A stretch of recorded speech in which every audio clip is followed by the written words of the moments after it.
Hey guys, welcome to the channel. Primal Chaos here. If you could sum up the last month on YouTube as far as hard music is concerned, you could do it with two words, and those two words are Lorna Shore. Everyone and their dog has reviewed or reacted to, or, including myself, their song To the Hellfire, which was just recently made the song of the year by Loudwire or something like that, the heavy metal song of the year or something. So it's a really big deal right now, and I'm really late to the party on this one, but it's just been talked about so much. I feel like it'd be remiss of me to not do a reaction to the live one take that Will Ramos has done to sort of illustrate how he does the vocals, in a live setting. And look, to be honest with you, this isn't really a reaction video so much because I have heard the song already. It is a reaction video to his performance in it. That said, I've sort of glanced at it before, so this isn't my first time looking at it, but hopefully I could add a little bit extra, a few extra ingredients to the conversation.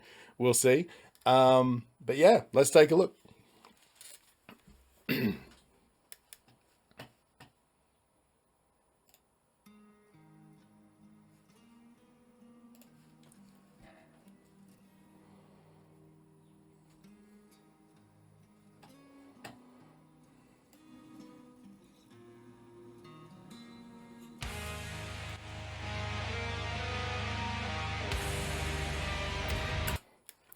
I just turned it up. I had a complaint on my review of the actual song that some guy thumbed it down because I started turning it down. And I explained it was because my headphones were way too loud through my audio interface. But, fair call. So this time I'm cranking it up.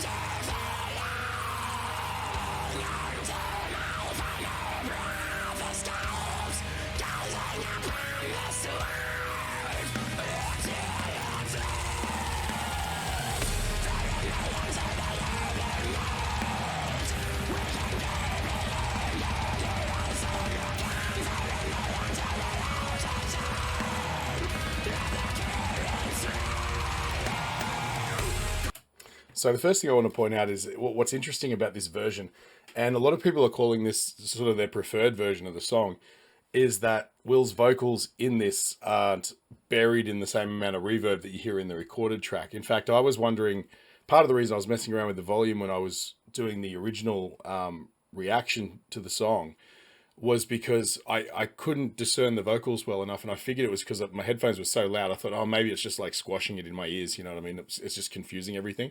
But no, the vocals are particularly in this first verse, are really buried in the mix through reverb and just probably not quite enough level.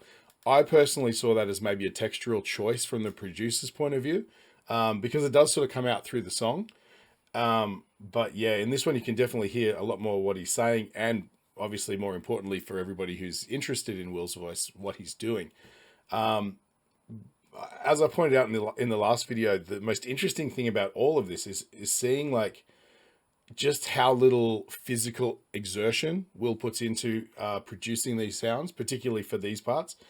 Another interesting thing now that I can really hear these high, I like to refer to them. I don't know what the technical industry term for these type of vocals is, but these are sort of more, I would call them, I guess, like a goblin-y kind of scream, or some sort of like demi-demon little monster kind of thing, you gotta excuse my ignorance. This is all very new to me.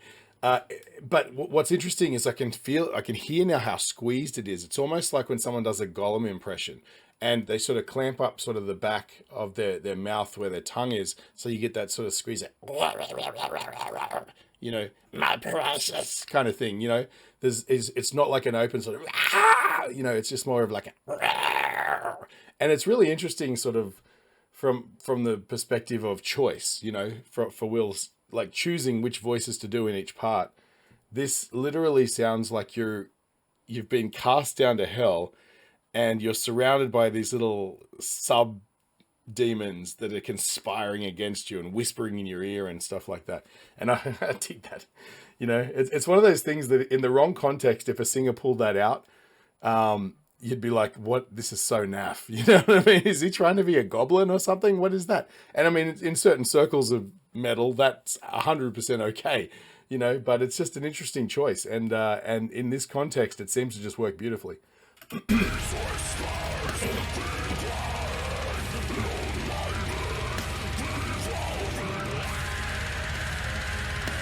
Yeah, see, now he's alternating with like a lower version where it's much more authoritative, you know, authoritative, yeah. Where now it's like raw, raw, raw. It's not like, you know. So it's almost like he's channeling all the different demons, and eventually he's going to get lower again, and so that would be like Shaitan himself. You know what I mean? Like that, you got like all the classes of demons in one performance. It's almost like a choral ensemble of like, you know, disastrous proportions.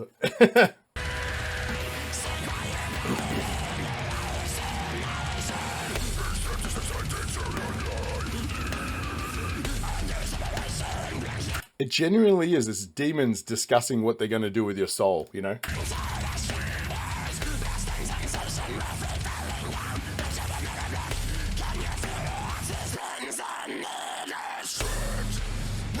It's just crazy good how he can switch like that, you know? It's, I mean, we all know that. That's why we're all here. It's the thing that stands out about Will's voice is the fact that he can jump around so dramatically like that. And for whatever reason, and again, I'm sure, you know, you got to excuse my ignorance. As anyone who watches this channel knows, I'm very new to, I'm not new to music, I'm not new to metal, but I'm very new to bands with extreme vocals. And so, you know, it's no surprise that I've fallen into the trap of being like, oh my God, to the Hellfire is amazing. And I'm sure there's some stalwarts of like the, you know, community that are like, ugh, this has been going on for years. And I know Will's been influenced by, what is it, the singer from, again, excuse my ignorance, I think it's Infinite Annihilator or something like that. You know, so this isn't the first time this has happened, but it's the first time I believe it's captured the imaginations of people sort of outside that core demographic of this music. And, you know, what better performer to do that than somebody who can, you know, who seems to have, at least from my rookie perspective, a mastery of all of the characteristics that you'd want in a song like this. You know, he doesn't seem to have a part of his vocal range characteristics that isn't on point, you know, and that's really interesting.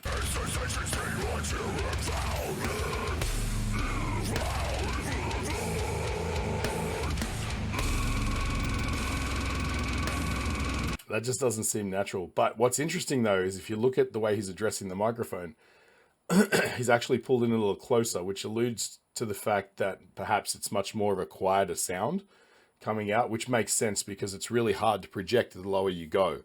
And so he's bringing it right down, you know, and it's a lot easier to sort of, you know, support your voice and bring out a lot more volume and a lot more resonance when you're in a part of your voice that would be closer to your natural speaking tone, I guess. And so when you bring it right down here, it's really hard to sort of, you know, arrange your vocal tract in a way that you're producing that low sound, but still be able to push a lot of air through, you know, in a comfortable way, not like force air through, but, you know, like to get that resonant sort of airflow, I should say. You know, and so oftentimes for those sort of things, you'll end up producing a quieter sound, you know, and so that low resonance, particularly, you know, he doesn't seem like a very large human. And so a lot of people, you know, sometimes you'll see a really big guy and they'll just have a naturally low resonant voice like this, you know, and so, you know, for someone like that, it'd be a lot easier to produce sounds down there than it would be for them to produce those really high articulations, you know. And so it's, to me, it seems like for him, at least, this super low resonant growl is more of an effect, which is more easily produced for him at a lower volume. And so he creeps right in on the pop filter and he's like, rah, rah, rah, rah, down there, you know. What I can't figure out is how they get that sort of, it's like a tiger purr kind of rattle in there. That's really interesting. I have no idea.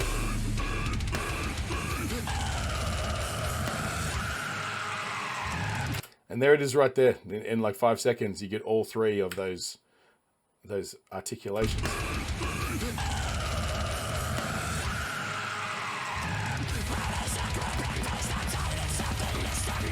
But again, look how casual he is, right?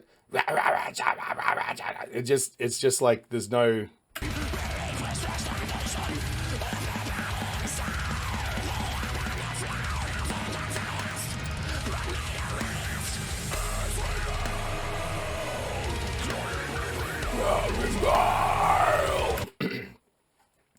You can see there too, as he's doing like the bigger, I'll just call them notes. They're not technically notes, but you see his his mouth opens a lot wider through those bigger sounds, and I think that's to generate a bigger cavity in his mouth to have that bigger, more authoritative. I'm gonna have to look up that word. Resonance there. You know, so he's like, you know what I mean? Like you can see his mouth forming the shapes of the sounds. Just have a look again.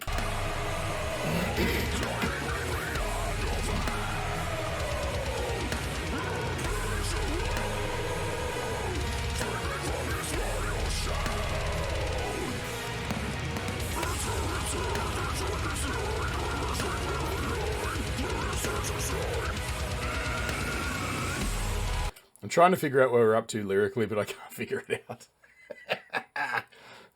I'm sure there's dudes out there who can hear this and just instantly know what he's saying on every single line. Same way people can see like those, like, you know, black metal band logos and stuff like that and be able to read them. But yeah, I'm not there yet. I'm trying to see where he's up to lyrically so I can read along and sort of figure out exactly what he's doing there. But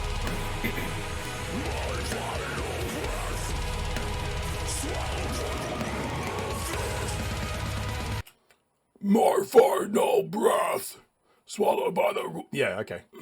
We're there.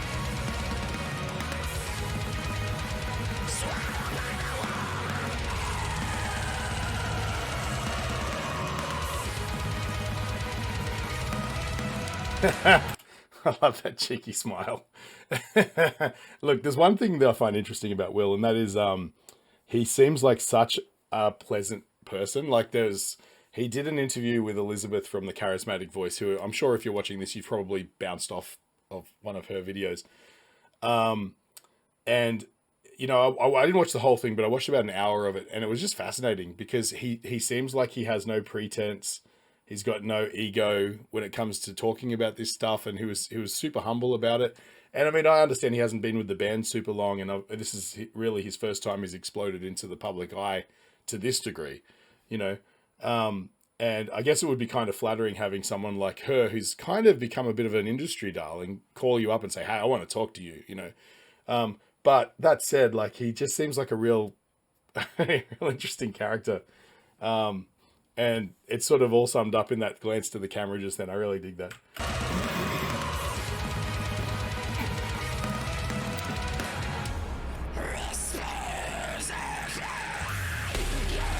Very cool.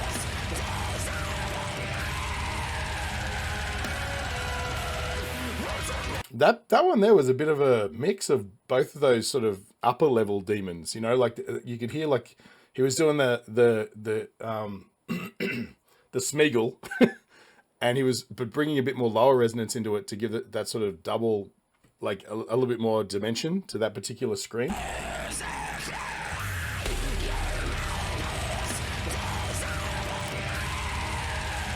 Hear that?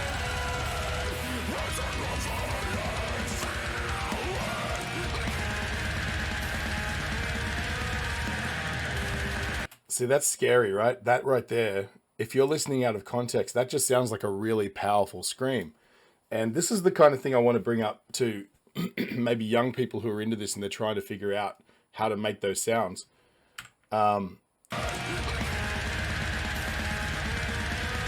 Like, even though it's not all that loud in the mix, it sort of gives the impression that it's somebody just screaming their guts out. But really, it's just like, I won't even try to do it because right now I've just woken up and you can hear my voice. But it sounds like, if you didn't see the imagery, you would think that was a person who was screaming their guts out away from the microphone, and it's really not. Like, you can see it right there. He's got his mouth wide open, so that nothing there gets in the way, and he can articulate the sound like cleanly. He's probably got full breath support, hopefully, if he knows what he's doing, which it seems like he does. And he's letting the airflow out really cautiously, but evenly, and producing the sound, and then altering and affecting the sound with parts of his vocal tract that aren't his vocal cords, right? If he's making that sound by blasting air through his vocal cords, it will 100% destroy them, right? So he's producing a note, so to speak, and then he's affecting that note through the way that he's constricting, parts of his mouth and upper throat to sort of give it that sort of Smeagol like scream sound. But it's not, you can see it. His shoulders aren't raised. He's not trying to squeeze it out. It's just coming out naturally. And if you take anything away from this video, it's, first of all, if you're going to do this sort of stuff, seek assistance from someone who's a professional, and particularly someone who's been working with people or doing this for a really long time, and it hasn't affected them physically.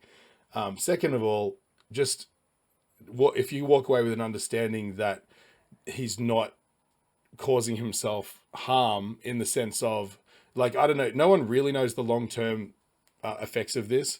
There's people who've been around for a really long time doing this, and that's fine. But the harsh vocals are probably one of the least studied elements of all singing.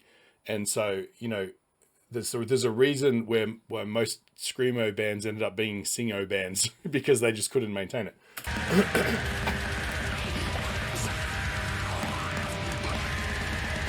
I just noticed the line shaved and his hair goes right down through his eyebrow. That's really cool.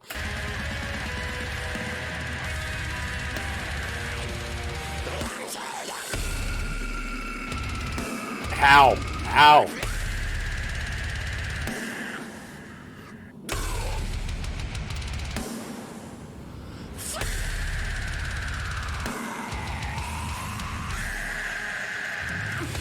That was interesting.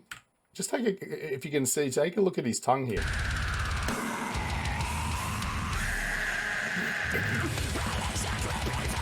It seems like the way he articulates his tongue might have an effect on how he shapes the vowel sounds in these upper goblin-y kind of, Smeagol-y sort of screams.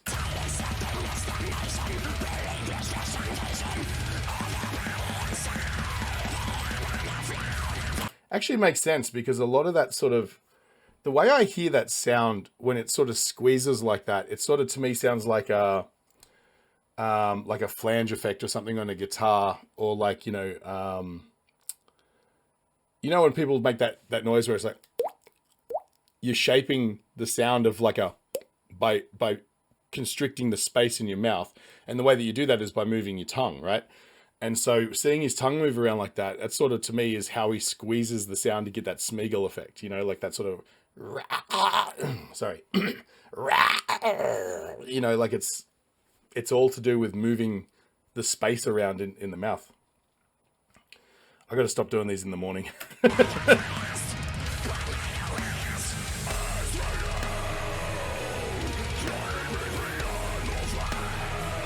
Man, that sounds powerful, doesn't it? Jesus.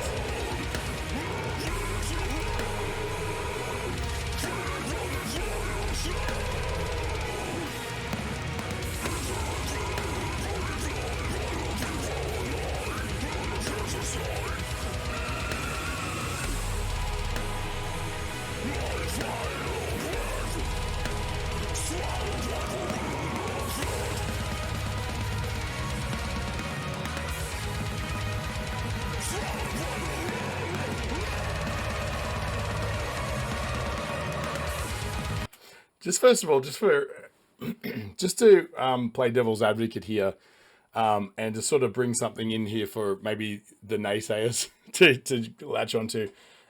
This isn't a clean vocal, right? This is still affected. It's still got, some sort of work put into it. I don't think it's too far removed from the sounds that Will can produce, right? I think he can do all of this stuff, but I think there's some elements of mixing in here as well.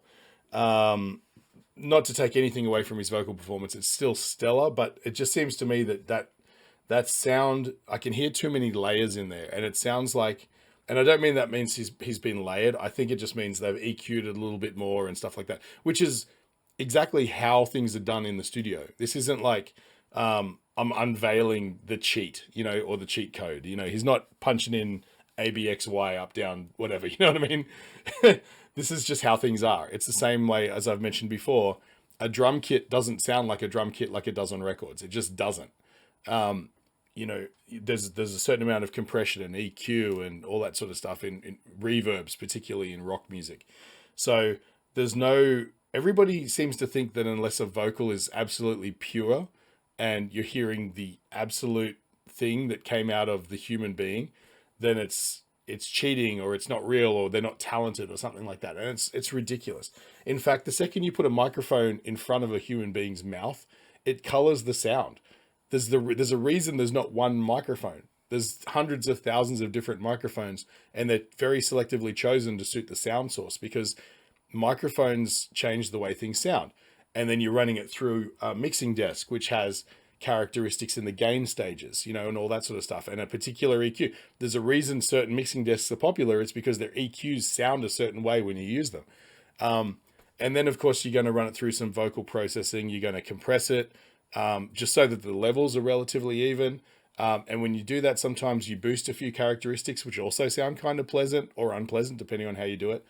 None of this sounds the same as it would if you were standing next to Will in the room with no headphones on, right? But I think what people really should take away from these live one takes is watching the physicality with how some of these extreme vocalists produce their sounds, more so than, this is how that person sounds in real life. Because it's not. Everything about it is colored in some way. But that's not to say that I think that the hype is overblown with this guy. He genuinely is pretty stunning in what he's doing.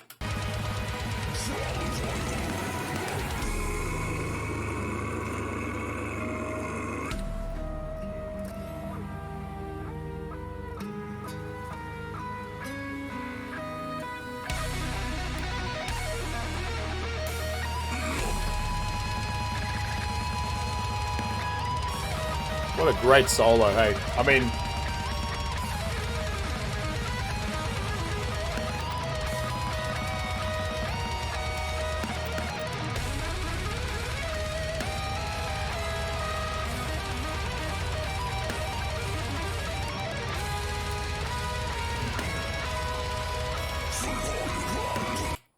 I know this is a vocal take, but I just want to talk a little bit about that guitar solo, because it's one of the more pleasant surprises in guitar playing that I've personally experienced in a really long time.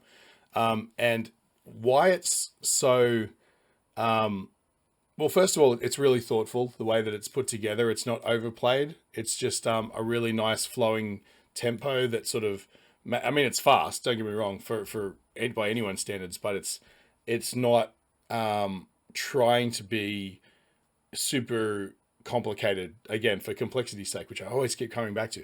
But the reason it's interesting is when you look at sweep picking, it's one of those things that's kind of like a white whale for a lot of guitarists, because it's super hard to get your head around initially. But essentially what you're doing is you're taking, say, a chord shape, whatever it might be, and then you're breaking, rather than playing the chord like that, you're breaking it up into individual notes like that. But instead of just holding the position like that, you typically you'll rake the pick up and down. You're not picking each note like you would if you were doing, say, that sort of thing. And so what you can do is you can take scale shapes or chord shapes, which work out to be essentially the same thing anyway, and you can sort of play these. It's really hard, and so what he's doing is he's playing these really nice sweeps. Now, I should mention that, like I said earlier, sweeping is one of those things where it's one of those skills that's kind of like the last one that most guitarists figure out. to a degree, like one of the last major skills, because it's actually really hard to wrap your head around, because you have to move your left hand and right hand in perfect synchronicity, and without sort of like putting a point on each individual note. So what it means is you're basically doing this. And so you have to make sure that your right hand is in time with your left hand is in time with your right hand. So that as you drag the pick down, you're keeping up with this hand, you know? And that's, it's pretty tricky. And so to formulate an entire solo around swept articulations up and down the neck in all different patterns and all different shapes, is actually one of those things that I feel like a lot of young guitar players are going to look at and go, holy shit, how do I do that? You know, that said, it's become more and more prevalent with, you know, hardcore and metalcore to introduce that technique. It was kind of like in the 80s and early 90s, it was kind of one of those things that was used pretty sparingly, in solos and stuff like that. Like there might be a few sweeps here and there, but now it seems like a lot of guitarists from this modern era use it almost exclusively as a soloing tool, you know? And so my advice to any guitarists out there is if you're trying to figure out how to do it, just watch a few YouTube videos on where to begin, because that's actually really helpful. But also take the time, just all you really need to figure out is how to get both hands in sync. And then once it sort of plays into your head, you sort of can put it all together, the concept of it actually ends up being really easy. It's just, it's one of those things that it takes a lot of work to get up onto the crest. And then when you're on top of the hill, it's all downhill from there, you know? But yes, I spend an afternoon really getting your hands in sync, and suddenly it'll all just make sense. Anyway, that's not why we're here. Let's get back to the vocals.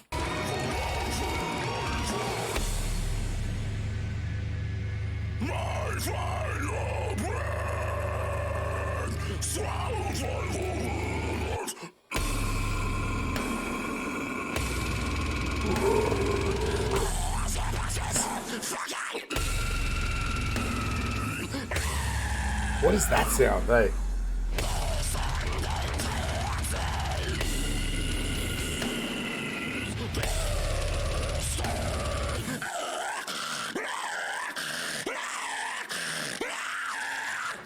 Those snorts are wild, eh?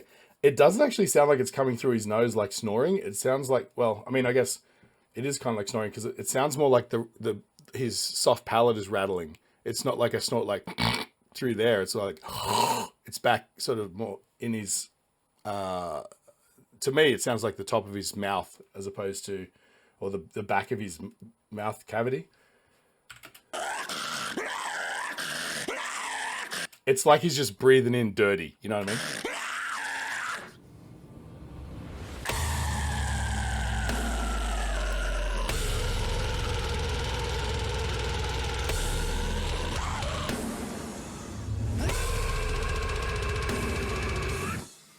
Oof. Way to end it on just a crazy sound. It's like, hey, thanks for watching. I mean, come on. This is the part where I jump in and talk about Enchroma Glasses. You guys have heard me talk about this. I'm colorblind, so this is a passion for me. Just jump into the description. If you're one of the 6 guys or one of the 200 girls that are colorblind, it'll take you to Enchroma's website. You can get your eyes tested. And if you decide to get any of their corrective glasses, you can get 10% off in the checkout. So I don't think there's much else to say review-wise on this. I'm sure everybody's heard the reviews for this a million times already. It's an impressive vocal performance. It's an impressive song. It all just comes together to, for some reason, capture the imagination of the zeitgeist, right? Everybody's talking about it, whether they're talking about, God, this is overblown, or it's you know, it's sort of bringing our small subgenre into the spotlight. And as we all know, spotlights is not where demons and ghouls like to hang, you know. But then, of course, there's a whole brand of new listeners who maybe had no interest in aggressive vocals, and this is their first piece of the pie. And my suggestion to people who are those, you know, people who sort of are on the side of gatekeeping their genres and things like that, what have you got to lose? You know, what have you got to lose by people coming to you. In fact, this is a perfect opportunity for you to flex. You know, you have the intel that everybody wants. You have the information. You have the back catalog of knowledge that can be useful to somebody like myself. And I got to say, honestly, since I started this journey, the amount of generosity that people have exhibited just by showing me or you know, guiding me through choices I should make, the types of songs and bands I should be doing, back history of the bands I've reviewed that I had no idea of, even just countries where they're from, things like that. So there is an element of the metal community that is super generous with stuff like that. But there's also a smaller, probably vocal minority of people who just want to keep it for themselves. And I don't understand that. You know, let other people come and enjoy the things that you enjoy and help them along the way, rather than put up a wall. Invite them in and sit them down and say, you think this is good? Here's some shit you should really be listening to, you know? And that's the kindred spirit. That's the spirit of the people who will pick up somebody who falls down in a mosh pit, not somebody who would go, excuse me, but this is our music. You can't have it, you know?